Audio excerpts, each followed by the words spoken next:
নায়েক, আমার নাম Jerry Thomas. আমি ওসমানিয়া ইউনিভার্সিটিতে সাংবাদিকতার উপর রিসার্চ করছি। আমরা কয়েকজন বন্ধু মিলে একটা ওয়েবসাইট খুলেছি, সাক্ষীটাইম.com। আপনার কাছে আমার প্রশ্ন, 1 নাম্বার, আমি সবসময় জানতাম যে হাদিস ছাড়া কোরআন অসম্পূর্ণ। এখন আপনি অন্য ধর্মগ্রন্থের কথাও বললেন, আপনি বাইবেলের কথাও বললেন, কিন্তু বাইবেল বলছে যে যীশুখ্রিস্টকে বিশ্বাস করে না সে খ্রিস্ট বিরোধীদের দলে সামিল হয়। এটা একটা ভবিষ্যৎবাণী। আমি এমনও শুনেছি যে হাদিস বলছে যে মুহাম্মদ জাদুবিদ্যার সাহায্য নিয়েছিল। এখানে আপনার বক্তব্যটা কি? ভাই, আপনি প্রশ্ন করলেন আর আপনি বেশ কিছু মন্তব্য করলেন। আপনি বললেন যে আপনি জানেন যে হাদিস ছাড়া পবিত্র কোরআন অসম্পূর্ণ। এখানে আপনি অন্য ধর্মগ্রন্থের কথা শুনলেন, তার মানে উনার মতে বাইবেলের উদ্ধৃতি দিলে সে কথা মানতে হবে। আর বাইবেল বলছে যিশু বা ঈসা আলাইহিস সালামকে যে বিশ্বাস করবে না সে দোজখে যাবে, ইত্যাদি ইত্যাদি। এখানে আমার মন্তব্য কি? 1 নম্বর পয়েন্ট, হাদিস ছাড়া পবিত্র কোরআন অসম্পূর্ণ নয়। কোরআন একটা স্বয়ং সম্পূর্ণ বই। তবে কোরআনের কথাগুলো বুঝতে গেলে আপনাকে এগুলোর ব্যাখ্যা পড়ে দেখতে হবে। আর হাদিস হলো পবিত্র কোরআনের ব্যাখ্যা, যে কথাগুলো বলে গিয়েছেন নবীজি সাল্লাল্লাহু আলাইহি সাল্লাম। পবিত্র কোরআন একটা সম্পূর্ণ বই, আলহামদুলিল্লাহ স্বয়ং সম্পূর্ণ। তবে আপনি যদি সেগুলো আরো বিস্তারিতভাবে জানতে চান, তখন আপনি পড়বেন যে কথাগুলো বলে গিয়েছেন নবীজি মুহাম্মদ সাল্লাল্লাহু আলাইহি সাল্লাম। আমরা বলি সহিহ হাদিস। একটা কথা বলি, অন্যান্য ধর্মগ্রন্থের উদ্ধৃতি দিয়েছি, তার মানে এই না আমি মানি যে অন্যান্য ধর্মগ্রন্থ আল্লাহর বাণী। প্লিজ আমাকে ভুল বুঝবেন না। আমি এখানে কোরআনের কথা মতো কাজ করেছি। আল্লাহ পবিত্র কোরআনে বলেছেন, সূরা ইমরানের 64 নম্বর আয়াতে উল্লেখ করা হয়েছে, তাআলা ইলা কালিমাতিন সাওয়াইম বাইনানা ওয়া বাইনাকুম, এসো সেই কথায় যাহা আমাদের ও তোমাদের মধ্যে এক। আমি সাদৃশ্যের কথা বলছি। পবিত্র কোরআনের সূরা রাদের 38 নম্বর আয়াতে উল্লেখ করা হয়েছে, ওয়ালিকুল্লি কওমিন হাদ, প্রত্যেক যুগে আমি কিতাব নাজিল করেছি। আল্লাহ তাআলা অনেক কিতাব নাজিল করেছেন। পবিত্র কোরআনে 4টার নাম উল্লেখ করা হয়েছে, তাওরাত, জাবুর, ইনজিল এবং কোরআন। তাওরাত হলো সেই ওহী আসমানি কিতাব যেটা নাজিল হয়েছিল মুসা আলাইহিস সালামের উপর। জাবুর আরেকটা আসমানি কিতাব নাজিল হয়েছিল দাউদ আলাইহিস সালামের উপর। ইনজিল হলো সেই আসমানি কিতাব যেটা নাজিল হয়েছিল ঈসা আলাইহিস সালামের উপর। আর কোরআন হলো সর্বশেষ ও চূড়ান্ত আসমানি কিতাব, নাজিল হয়েছিল সর্বশেষ ও চূড়ান্ত নবী মুহাম্মদ সাল্লাল্লাহু আলাইহি সাল্লামের উপর। এখন আগের সবগুলো আসমানি কিতাব এসেছিল নির্দিষ্ট সম্প্রদায়ের মানুষের জন্য, আর সেই কিতাবের নির্দেশগুলো ছিল একটা নির্দিষ্ট সময়ের জন্য। তাই আল্লাহ তাআলা চাননি যে এই কিতাবগুলো অবিকৃত অবস্থায় থাকুক। কিন্তু কোরআন হলো সর্বশেষ আসমানি কিতাব। আল্লাহ কোরআনে বলেছেন, সূরা হিজরের 9 নম্বর আয়াতে উল্লেখ করা হয়েছে, আমি কোরআন অবতীর্ণ করেছি আর আমি সংরক্ষণ করে রাখব। কোরআন হলো একমাত্র ধর্মীয় গ্রন্থ পুরো পৃথিবীর মধ্যে যেটা এখনো অবিকৃত অবস্থায় আছে। শুধু আমি বলছি না, ধর্মের উপরে বিভিন্ন বিশেষজ্ঞরা বলছেন।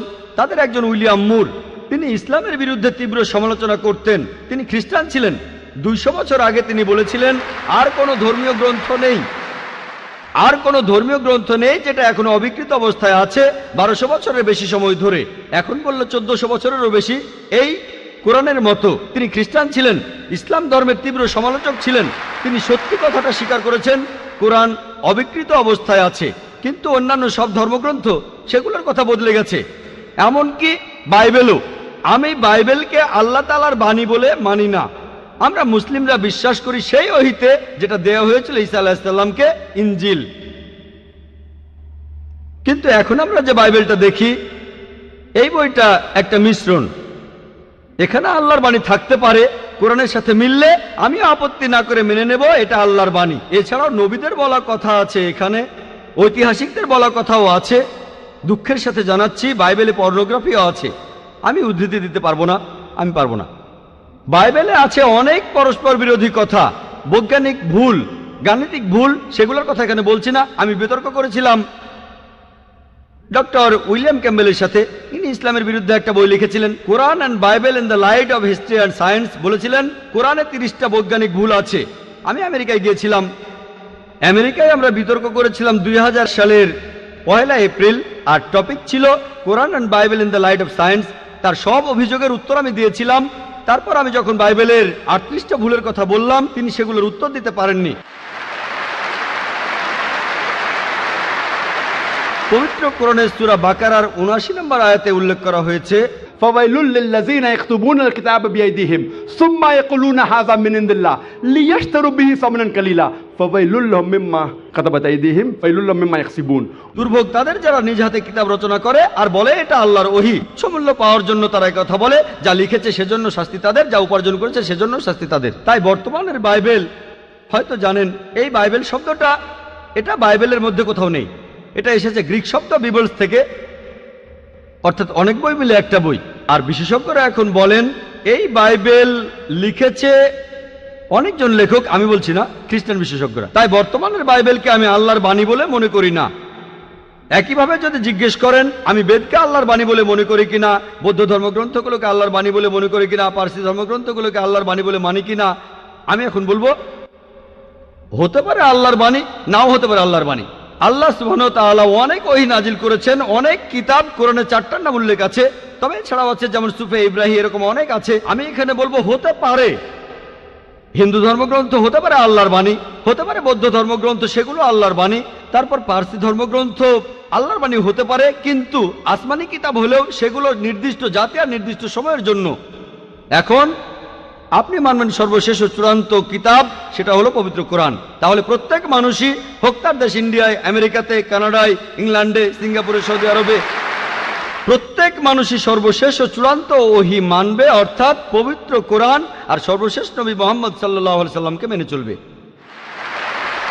আমি বলছি না যে হিন্দু ধর্মগ্রন্থগুলো আল্লাহর বাণী, আর আল্লাহর বাণী হলেও সেটা নির্দিষ্ট সময়ে নির্দিষ্ট জাতির জন্য ছিল। হিন্দু বিশেষজ্ঞরাও বলেন তাদের ধর্মগ্রন্থ পরিবর্তন হয়েছে, বৌদ্ধ বিশেষজ্ঞরাও বলেন তাদের ধর্মগ্রন্থ পরিবর্তন করা হয়েছে। প্রত্যেক ধর্মের বিশেষজ্ঞরাই, শুধু ইসলাম বাদে সবাই বলে যে তাদের ধর্মগ্রন্থে পরবর্তীতে কথা বদলানো হয়েছে, পরিবর্তন করা হয়েছে। তবে আমি যদি এখানে তর্কের খাতিরে মেনেও নেই এটা আল্লাহ তাআলার বাণী, যদি এমনটা হয় আর সেই ধর্মের অনুসারীরা তারা মানে এটা আল্লাহ তাআলার বাণী, তাহলে সেই ধর্মগ্রন্থ তাদের অক্ষরে অক্ষরে মানা উচিত। বৌদ্ধরা যদি মানে তাদের ধর্মগ্রন্থ আল্লাহ তাআলার বাণী, হিন্দুরা যদি মানে তাদের ধর্মগ্রন্থ আল্লাহ তাআলার বাণী, খ্রিস্টানরা যদি মানে তাদের ধর্মগ্রন্থ আল্লাহ তাআলার বাণী, তাহলে আপনাদের ধর্মগ্রন্থেই বলা হয়েছে আপনাদের মেনে চলতে হবে সর্বশেষ নবীর কথা, মুহাম্মদ সাল্লাল্লাহু আলাইহি সাল্লামের কথা। আপনি তো মনে করেন এটা আল্লাহ তাআলার বাণী, আমি মনে করি হতেও পারে আবার নাও হতে পারে। আপনি মনে করেন সেটাই আল্লাহ তাআলার বাণী, তাহলে আপনি সেটার কথা মেনে চলেন। সর্বশেষ আর চূড়ান্ত নবীকেও আপনি বিশ্বাস করেন। আমি আগেও বলেছি পবিত্র বাইবেলে গসপেল অফ জন 16 নম্বর অধ্যায়ের 12 থেকে 14 অনুচ্ছেদে আছে, ঈসা আলাইহিস সালাম বলছেন আমি তোমাদের অনেক কথা বলতে চাই, কিন্তু তোমরা সেটা এখন বুঝতে পারবে না, কারণ যখন সত্যের আত্মা তোমাদের সামনে আসবে সে তোমাদের সত্যের পথে নিয়ে যাবে। সে তার নিজের কথা বলবে না, যা শুনবে সে কথাগুলোই বলবে। সে তোমাদের ভবিষ্যতের কথা বলবে, আমাকে মহিমান্বিত করবে। এ মানুষটা কে? মুহাম্মদ সাল্লাল্লাহু আলাইহি সাল্লাম। মুহাম্মদ সাল্লাল্লাহু আলাইহি সাল্লাম বাদে আর কোন নবী ঈসা আলাইহিস সালামকে কি মহিমান্বিত করেছেন? ঠিকই বলেছেন আপনি, যে ঈসা আলাইহিস সালামকে অস্বীকার করবে সে নরকে যাবে। আপনি বললেন এই কথা, আমি আপনার সঙ্গে একমত। সেই মুসলিম আসলে মুসলিম না যে ঈসা আলাইহিস সালামকে বিশ্বাস করে না। আমরা এখানে বলি আলাইহিস সালাম, আপনি শুধু বললেন যিশু। আমি পারি না, আমাকে বলতেই হবে আলাইহিস সালাম যদি ইসলামের প্রতিনিধিত্ব করি। যদি আমি এই আলাইহিস সালাম শব্দটা না বলি আমাকে বের করে দেওয়া হবে।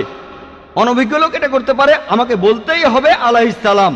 তাহলে সেই মুসলিম আসলে মুসলিম না যে ঈসা আলাইহিস সালামকে বিশ্বাস করে না। আমরা মানি যে ঈসা আলাইহিস সালাম হচ্ছেন আল্লাহ সুবহানাহু ওয়া তাআলার প্রেরিত রাসূল। বিশ্বাস করি তিনি অলৌকিকভাবে জন্মেছিলেন কোনো পুরুষের হস্তক্ষেপ ছাড়াই, যেটা অনেক আধুনিক খ্রিস্টানি বিশ্বাস করে না।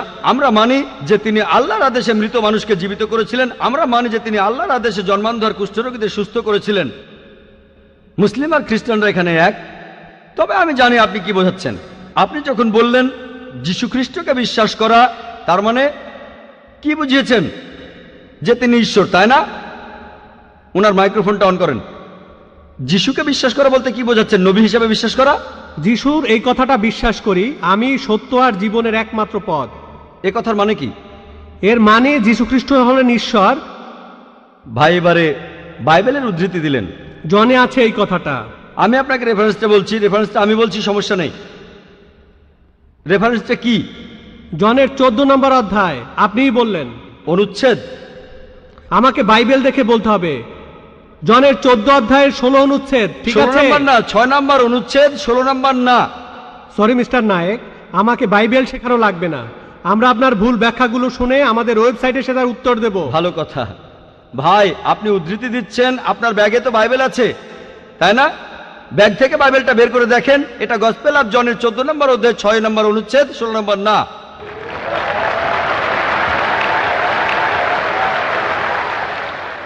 আর আপনি বললেন ঈসা মসীহ আলাইহিস সালাম তিনি বলেছেন যে তিনি ছিলেন ঈশ্বর। আপনার প্রশ্নতে পরে আসছি, প্রশ্নের উত্তরটা দেওয়ার আগে আমি একটা কথা বলে নিই। আমি বাইবেল পড়েছি, গোটা বাইবেলের মধ্যে পরিষ্কারভাবে বলা এমন একটা কথাও নেই যেখানে যিশু বা ঈসা আলাইহিস সালাম নিজে বলেছেন আমি ঈশ্বর আর আমার উপাসনা করো। যদি কোনো খ্রিস্টান আমাকে দেখাতে পারেন গোটা বাইবেলের মধ্যে পরিষ্কারভাবে বলা মাত্র একটি কথা যে ঈসা আলাইহিস সালাম নিজেই বলেছেন যে আমি ঈশ্বর আর আমার উপাসনা করো, তাহলে আমি ডক্টর জাকির নায়েক আজকেই খ্রিস্টান ধর্ম গ্রহণ করব। আমি অন্য মুসলিম ভাইদের পক্ষ থেকে এই কথা বলছি না, আমি আমার মাথাটা তরবারির তলে রাখছি। আমি বিভিন্ন ধর্মের উপর একজন ছাত্র। আপনি বাইবেল পড়েছেন আর আমিও পড়েছি বাইবেল। আপনি বললেন যে আপনাকে বাইবেল শেখানো লাগবে না। ঈসা আলাইহিস সালাম এই কথা নিজে বলেছেন, সত্যকে খোঁজো, সত্যই তোমাকে মুক্ত করবে। ইনশাল্লাহ আজকে আপনি সত্য দেখবেন আর ইনশাল্লাহ সত্য আপনাকে মুক্ত করবে। আমি কথাটা আবার বলছি, গোটা বাইবেলে পরিষ্কারভাবে বলা এমন একটা কথাও নেই যেখানে যিশু বা ঈসা আলাইহিস সালাম নিজেই বলেছেন আমি ঈশ্বর আর আমার উপাসনা করো। আপনারা যদি বাইবেল পড়েন, ঈসা আলাইহিস সালাম তার নিজের মুখেই বলেছেন, এটা আছে গসপেল অফ জন 14 নম্বর অধ্যায়ের 28 অনুচ্ছেদে বলেছেন আমার পিতা আমার চাইতে মহান। গসপেল অফ জন 10 নম্বর অধ্যায়ের 29 অনুচ্ছেদ আমার পিতা সবার চাইতে মহান।